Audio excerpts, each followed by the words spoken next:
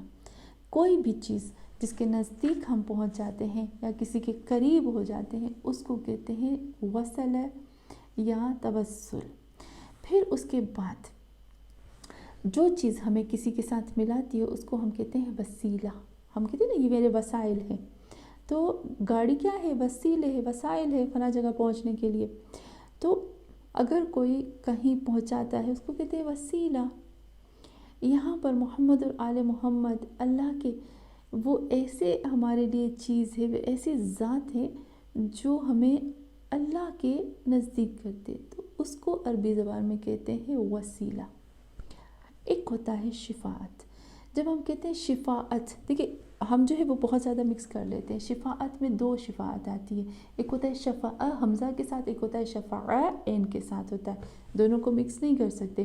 شفاعہ جو حمزہ والا ہوتا ہے اس کا مطلب ہوتا ہے کہ شفا پا جانا، بیماری سے ہو جانا. اور شفاعہ جو حمزہ والا ہوتا ہے اس کا مطلب ہوتا ہے سائٹ پہ آ جانا، کسی جگہ سے کنارے پہ آ جانا. یعنی اس کا مطلب ہوتا ہے کہ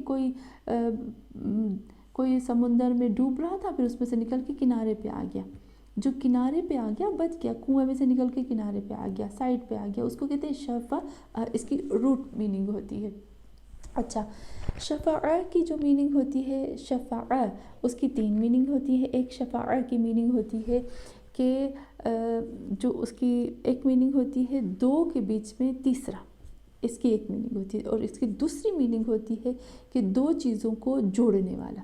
اچھا، اس کی تیسری میننگ ہوتی ہے کہ لٹکنے والا، لٹکانے والا یا لٹکنا، اس کو کہتے ہیں لٹکنا. تو اصل جو میننگ ہوتی ہے نا جو ہم کہتے ہیں شفاعت کی، وہ لٹکنے کی میننگ میں ہوتی ہے. ہاں، جو میں سمجھتی ہوں کہ محمد اور آل محمد کے لیے اگر میں چاہوں تو یہ لفظ استعمال کر سکتی ہوں کہ جیسے میں بی بی فاطمۃ الزہرا کے لیے کہتے ہیں، اور احادیث میں ملتا ہے، اور شیخ طوسی کے لیے ملتا ہے. وہ کہتے ہیں، اور بہت زیادہ علماء کی میری بکس پڑھی ہے کہ اس میں وہ خود کہتے ہیں، جیسے بہار الانوار میں بھی ہے کہ بی بی فاطمۃ الزہرا کی چادر کو پکڑ کر ہم کیا کریں گے؟ شفاعت کروائیں گے، جنت میں جائیں گے. جیسے علماء کہتے ہیں، ایک عالم شیخ طوسی کہتے ہیں، بہار الانوار کی یہ حدیث ہے جس میں کہتے ہیں کہ بی بی فاطمۃ الزہرا کی چادر کا ایک سرا جو ہوگا پل صراط سے گزرنے کے لیے، ایک سرا جنت میں ہوگا، ایک سرا جو ہے پل صراط پہ ہوگا. اور لوگ جو ہے وہ نہ جانے کتنے ہم کاؤنٹ نہیں کر سکتے، کاؤنٹنگ کے بغیر اتنے لوگ ان کی چادر کو پکڑ کے جنت میں چلے جائیں گے. تو وہی نا، اگر کوئی مومنہ ہے، اگر وہ چاہتی ہے کہ بی بی زہرا کی چادر سے توسل کر کے اور شفاعت حاصل کر کے جنت میں جائے، تو پہلے تو اس کو وہ چادر، وہ حجاب کرنا ہوگا نا. تو یہاں پر ہم دیکھتے ہیں کہ جو شفاعت کی ایک میننگ ہوتی ہے وہ لٹکنا، یعنی اے اللہ ہم محمد اور آل محمد کے دامن کو پکڑ لیں گے. وہ لٹکنا وہی پکڑنے کی میننگ میں آتا ہے کہ ہم محمد اور آل محمد کے دامن کو پکڑ لیں گے، اور پھر ان کے ذریعے سے تم ہمیں جہنم سے نجات دے دو گے، ہمارے گناہوں کی بخشش ہو جائے گی، اور اتنی شفاعت ہوگی، سب کچھ اللہ ہمارا چھوڑ دے گا، معاف کر دے گا. حدیث میں ملتا ہے نا کہ قیامت کے دن اتنی شفاعت ہوگی کہ شیطان بھی یہ تصور کرے گا اللہ آج مجھے معاف کر دے گا، اتنی ہوگی. جسے رسول خدا صلی اللہ علیہ وآلہ وسلم کے لیے بھی ملتا ہے. امام جعفر صادق علیہ السلام فرماتے ہیں، جسے مقام محمود کی جب ہم تفسیر کرتے ہیں، مقام محمود سورہ اسراء میں ہی خدا کہتا ہے میں تمہیں عنقریب مقام محمود تک پہنچاؤں گا، سوف یعطیک ربک فترضی، اتنا تجھے عطا کروں گا کہ تم راضی ہو جاؤ گے. وہ کس چیز کی راضی ہے؟ کیا رسول خدا کو دولت اور دنیا کی طلب ہے؟ نہیں نا. تو کس چیز سے وہ راضی ہو جائیں گے؟ احادیث میں ملتا ہے کہ رسول خدا صلی اللہ علیہ وآلہ وسلم کے لیے اللہ کہتا ہے کہ رسول خدا ایک سجدے میں جائیں گے. امام جعفر صادق علیہ السلام فرماتے ہیں ایک سجدے میں جائیں گے. میں اس کو بہت شارٹ کر کے بتاتی ہوں کیونکہ مجھے توسل کی طرف آنا ہے، اور میں چاہتی ہوں کہ توسل کو جو ڈاؤٹس ہیں اس کو بھی کلیئر کر دوں. میں ایک قرآن کی آیت لے کر آؤں گی، آیت کے ایڈریس کے ساتھ آؤں گی، پوری قصے کہانی جو بھی توسل کی باتیں قرآن کے اندر ہے اس کو لے کر آؤں گی. لیکن اس سے پہلے چھوٹی سی حدیث کو بتاؤں کہ امام جعفر صادق علیہ السلام فرماتے ہیں کہ اس قدر رسول خدا سجدے میں چلے جائیں گے، خدا بند عالم کہے گا کہ آپ سجدے سے اٹھو، آپ کیا چاہتے ہو؟ 3 دفعہ رسول خدا سجدے میں جائیں گے اور اللہ سے کہیں گے کہ میں چاہتا ہوں کہ اللہ سب کی شفاعت کروں. آخر میں کہیں گے آپ کیا چاہتے ہو؟ تو رسول خدا فرمائیں گے کہ اے اللہ اگر کسی نے صرف لا الہ الا اللہ ہی پڑھا ہوگا نا تو آج کے دن اس کو بھی شفاعت دے دو. تو خداوند عالم محمد صلی اللہ علیہ وسلم کو کہے گا کہ اے میرے نبی جاؤ، جہنم میں بھی اگر کوئی شخص ہے اور جس نے لا الہ الا اللہ کہا ہے، اس کو بھی آپ ہاتھ پکڑ کر لے کر آ سکتے ہیں، کیونکہ جہنم کی آگ محمد اور آل محمد پر حرام ہے، ان کے اوپر اثر ہی نہیں کرتی۔ تو یہاں پر آتے ہیں کہ شفاعت اس کو کہتے ہیں۔ تو ہم بھی محمد اور آل محمد کے دامن کو پکڑ لیں گے، بی بی زہرا کی چادر سے لٹک جائیں گے اور بی بی سے کہیں گے بی بی ہمیں شفاعت دے دے۔ ہم اس دنیا میں جیتے ہی آپ کے وجود کے ذریعے سے ہے۔ اس دور میں جس وقت امام پردہ غیب میں ہمارے پاس وقت کے امام بھی نہیں ہے، ہم کتنے غریب ہیں۔ تو یہاں پر ہم نے دیکھا کہ شفاعت کی بات ہو رہی ہے۔ اس سے پہلے کہ ہم شفاعت کی بات کریں، توسل کی بات کریں، میں چاہتی ہوں کہ انشاءاللہ سورہ مائدہ کی ایک آیت ہے، انشاءاللہ یہ سورہ مائدہ کی آیت آپ ضرور پڑھ لیجئے گا، اور پھر اس کے بعد جو ہے وہ میں توسل کی بات کروں گی۔ جو سورہ مائدہ کی آیت ہے وہ ہے مجھے لگتا ہے آیت نمبر 35 ہے یا 53 ہے، کچھ مجھے جتنا یاد پڑتا ہے، پر سورہ مائدہ کی آیت ہے جس میں خداوند عالم قرآن میں کہتا ہے یا ایھا الذین آمنوا اتقوا اللہ وابتغوا الیہ الوسیلہ، کہ اللہ تک پہنچنے کے لیے وسیلہ بناؤ۔ تو یہاں پر بھی قرآن میں بہت جگہوں پہ انشاءاللہ اس کو میں بتاؤں گی۔ تب تک آپ یہ والی آیت سورہ مائدہ کی آیت کو کر کے آئیے گا جس میں اللہ کہتا ہے یا ایھا الذین آمنوا اتقوا اللہ وابتغوا الیہ الوسیلہ۔ انشاءاللہ اس آیت کو ہم آگے لے کر آئیں گے، اور اس کو آپ تھوڑا سا دیکھ لیجئے، اور پھر آخر میں پورا توسل کیا ہے، کتنا توسل ہے، کیا توسل واقعاً شرک ہے، اور اگر شرک ہے تو پھر ہم کیوں کر رہے ہیں۔ لیکن ایک چیز ہمیشہ یاد رکھیے گا، سب سے پہلا جو توسل کیا ہے نا وہ اللہ نے کیا ہے۔ قل هو اللہ احد، اللہ نے اپنے توحید کو اپنے لوگوں تک پہنچانے کے لیے محمد صلی اللہ علیہ وسلم کو وسیلہ بنا، یعنی قل اے محمد تم وسیلہ بنو، کس کے لیے؟ میری توحید کو بیان کرنے کے لیے۔ تو سب سے پہلا جس نے وسیلہ طلب کیا وہ خود خدا ہے۔ اور یہاں پر ایک بات جو ہے وہ ہمیں ضرور دیکھنی چاہیے، وہ یہ بات ہے کہ جب میں عجب ہوتی ہوں لوگوں پر، وہ قرآن پر ایمان رکھتے ہیں، وہ توحید پر ایمان رکھتے ہیں، وہ ہر چیز پہ ایمان رکھتے ہیں، لیکن نہیں رکھتے ہیں ایمان تو وہ صرف رسول خدا کی اس احادیث پہ نہیں رکھتے ہیں جو ان کے مطلب کی احادیث نہیں ہوتی ہیں، یا مجھے نہیں پتا کہ وہ کون سی احادیث ہے جو ان کے اوپر ایمان نہیں رکھتے ہیں۔ اگر میرے محمد صلی اللہ علیہ وسلم نے فرما دیا ہے کہ تمہیں توسل کرنا ہے، اور میرے نبی نے بتایا ہے اپنے محمد اور آل محمد کو، تو اگر آپ نبی کی بات نہیں مانتے ہو، جس نبی نے قرآن دیا، تو پھر اس نبی کی زبان سے نکلے ہوئے قرآن پر کیوں ایمان رکھتے ہو؟ پھر کیوں توحید کو مانتے ہو؟ جس نبی کی پوری احادیث کو اگر مانو تو رسول خدا صلی اللہ علیہ وسلم کی تمام احادیث کو ہمیں ماننا چاہیے۔ تو رسول خدا کی احادیث بھی میں محمد صلی اللہ علیہ وسلم کی احادیث کو بھی لے کر آؤں گی انشاءاللہ، اور پھر ہم اس بات کو کلیئر کر دیں گے، اور پھر دوبارہ اس چیپٹر کو ہم ایسا نہیں کہیں گے کہ یہ جو ہے اس میں جھگڑے کی بات کریں گے۔ تو انشاءاللہ تب تک آپ سورہ مائدہ کی آیت نمبر 35 ضرور کر لیجیے گا۔ وصلی اللہ علی محمد وعلی آلہ الطیبین الطاہرین۔